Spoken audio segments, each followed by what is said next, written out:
My sister's toddler destroyed my $2,000 gaming setup and asked me to apologize to her toddler.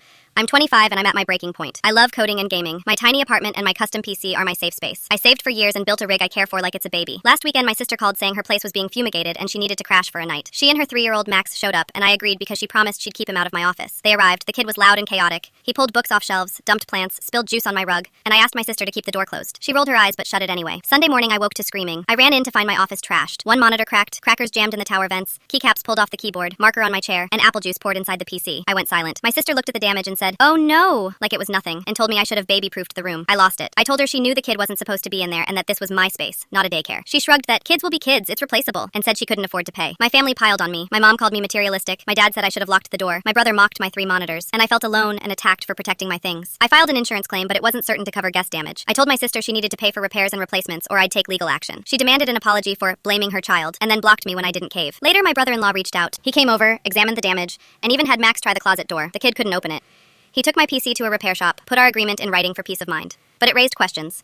How did this happen if the door was heavy and the kid couldn't open it? I shared posts with family so they'd see what happened. My sister kept blaming me to anyone who would listen. My parents and others initially sided with her, and I felt gaslit. Over time, the repair shop did a delicate cleanup. Fans replaced, wiring fixed, a cracked monitor swapped. The main parts survived. The keyboard is awkward with mixed keycaps. The chair shows marker scars, but the machine boots and runs. My BIL said he'd pay and that my sister had been dishonest about money. Then things got darker. My BIL later told me he suspected my sister might have left the door or made the mess herself. He confronted her and she exploded, kicked him out, and accused him of betrayal and conspiracy with me. She went unreachable and even threatened cops if they tried to see their child. Legal steps followed. He stepped up to secure custody and a custody fight began. My sister doubled down with lies about me online, saying I'd fabricated the whole thing to humiliate her. Rumors spread. I watched friends, family, and strangers pick sides on the internet, and that public glare felt awful, validating at first, then heavy and invasive. My life became a blur of repair appointments, messages from relatives, court dates, and nights where I barely slept. I started therapy because the stress was eating me, and someone recommended it. Talking helped me hold the line and make decisions that protected my nephew and me. The BIL eventually got custody, and my nephew is now in a stable home. My sister's behavior escalated through the custody process. She admitted she'd damaged other people's property before, saying it made her feel seen, and things ended with criminal and psychiatric consequences. She is now in custody pending transfer to a psychiatric facility.